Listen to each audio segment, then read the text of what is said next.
Pemirsa KKN 3 Penebel, hari ini kami akan membahas tugas Drug Abuse and Misuse mengenai obat ketamin, yaitu obat anestesi. Saya akan memulai dengan sejarah singkat ketamin, mulai dari penemuannya hingga penerapannya sebagai anestesi. Jadi, ketamin adalah obat analgesik dan anestesi yang pertama kali disintesis pada tahun 1962 dan pertama kali digunakan medis pada tahun 1970. Nah, tahukah kalian bahwa obat ketamin itu tidak hanya digunakan untuk obat anestesi, tetapi juga memiliki potensi sebagai terapi cepat untuk depresi yang resisten terhadap pengobatan. Jadi, obat ketamin ini sendiri bekerja sebagai antagonis reseptor NMDA yang menghasilkan efek disosiatif, sedatif, analgesik, serta hilangnya kesadaran tanpa menekan pernapasan. Jadi, obat ketamin ini dapat digunakan secara intravena, intramuskular, maupun oral sehingga penggunaannya fleksibel. Ketamin memiliki keunggulan seperti onset yang cepat, efek analgesik yang kuat, serta rute pemberian, di mana rute pemberian ketamin ini melalui intravena, intramuskular, rektal, dan epidural. Ketamin merupakan satu-satunya obat anestesik intravena yang selain dapat memberikan efek analgesik yang kuat, ketamin juga dapat merangsang sistem kardiovaskuler tergantung dosis yang diberikan. Pada dosis anestesi ini bersifat merangsang, dan sedangkan jika dosis ketamin diberikan secara berlebihan akan dapat menekan sistem pernafasan, di mana ketamin ini digunakan pada pasca operasi dan pasien geriatrik karena anestesi ini bersifat kardiostimulator. Mari kita bahas tentang aspek dari ketamin. Yang pertama, aspek farmakologi dengan golongan anestesi umum. Efek yang diberikan kepada pasien sadar tapi tidak merespon rasa sakit. Yang kedua ada aspek farmakokinetik.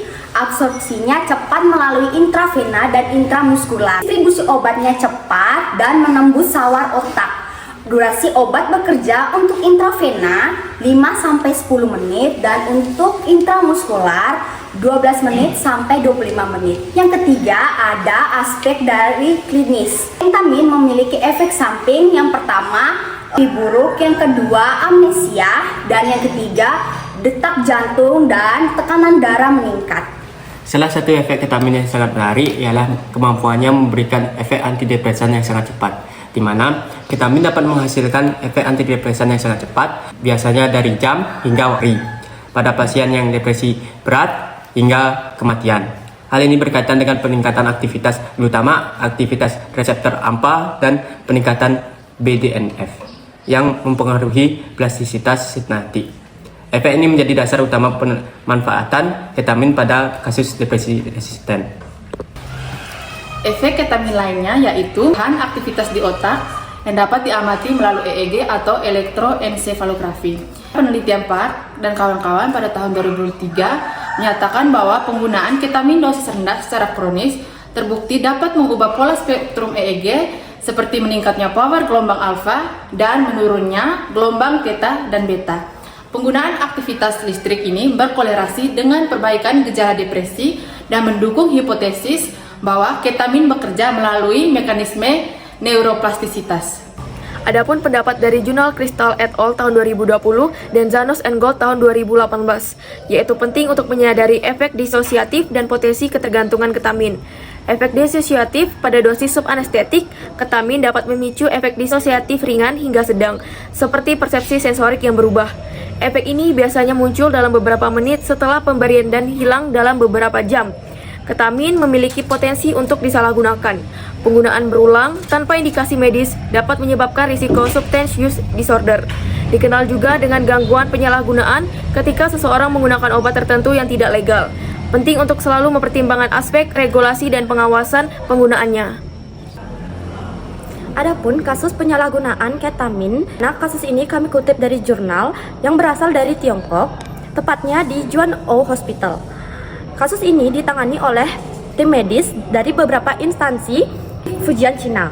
Kasus ini melibatkan seorang pria berusia 28 tahun yang memiliki riwayat penyalahgunaan ketamin selama 8 tahun melalui inhalasi harian. Pasien menunjukkan gejala kelemahan ekstremitas bawah, gangguan saluran kemih, gangguan sensorik, hingga gangguan fungsi hati dan ginjal. Pemindaian CT mengungkapkan bahwa pasien mengalami atrofi otak berat dan pasien akhirnya dinyatakan meninggal dunia karena gagal organ multiple setelah koma dan kejang. Kasus ini mencerminkan bahaya serius dari penyalahgunaan ketamin terhadap gangguan sistem saraf pusat, urinaria, dan hepatobiliar. Pendekatan medis pada kasus ini yaitu pasien dengan riwayat penggunaan ketamin jangka panjang didiagnosis melalui hasil wawancara keluarga, hasil laboratorium, dan hasil CT scan, di mana hasil radiologi pasien menunjukkan bahwa terjadi pelebaran sulcus dan ventricle dan terjadi penurunan volume otak, di mana pasien juga mengalami hepatitis autoimun dan gagal ginjal.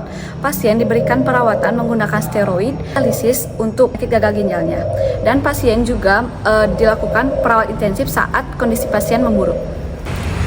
Di mana analisis mendalam menunjukkan bahwa penyalahgunaan ketamin dapat menyebabkan atrofi otak dan gangguan fungsi reseptor saraf. Literatur dan uji klinis telah dikaji untuk menelusuri hubungan antara ketamin dan kerusakan sistem saraf, khususnya melalui gangguan pada neurotransmisi, glutamat, dan GABA. Studi yang dilakukan oleh Dean et al. Pada tahun 2021 di negara Inggris menunjukkan bahwa efektivitas penggunaan obat ketamin terhadap penurunan gejala depresi ternyata menyebabkan resisten terhadap pengobatannya. Populasi yang digunakan pada studi ini yaitu pasien dengan penderita unipolar major depression disorder dan juga pasien treatment resistant depression. Obat ketamin diberikan secara klinis dan dipantau penurunan gejalanya, dan didapatkan bahwa penurunan gejala depresi terjadi dalam waktu 24 jam yang dihitung berdasarkan skor HDRS dan skor MADRS. Meskipun obat ini memberikan efek yang sangat cepat, hal ini dapat terjadi penyalahgunaan obat ketamin, di mana pasien-pasien dapat mengakses obat ketamin ini secara mandiri agar menciptakan efek legah dan euforia yang lebih cepat, tanpa menggunakan resep dokter. Hal ini tentu saja pengaruh terhadap efek dari obat tersebut dan menyebabkan drug misuse obat ketamin.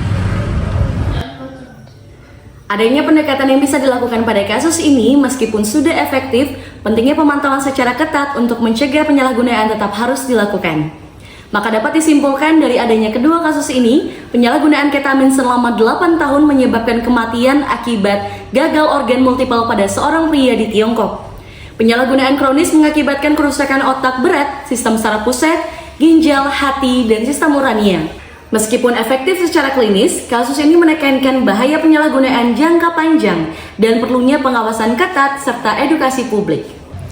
Maka dapat disimpulkan bahwa ketamin yang merupakan anestesi kerja cepat dan analgesik kuat yang digunakan dalam nyeri kronis dan terapi depresi resisten, mekanisme kerja sebagai antagonis reseptor NMDA, efektif dalam transmisi nyeri dan memperbaiki gejala depresi melalui peningkatan neuroplastisitas. Meski bermanfaat secara klinis, namun nyatanya ketamin tetap memiliki resiko efek samping neuropsikiatri seperti halusinasi, euforia, gangguan kognitif, dan perubahan aktivitas otak seperti kasus-kasus yang sudah dipaparkan. Sekian berita ketamin dari KKN 3 Penebel, kami pamit undur diri, bye-bye. Kutip dari jurnal, tepatnya di Kita membahas tentang 3 aspek dari ketamin. Yang pertama, aspek farmakologi. Adapun pendekatan yang bisa dilakukan pada kasus ini meskipun sudah efektif,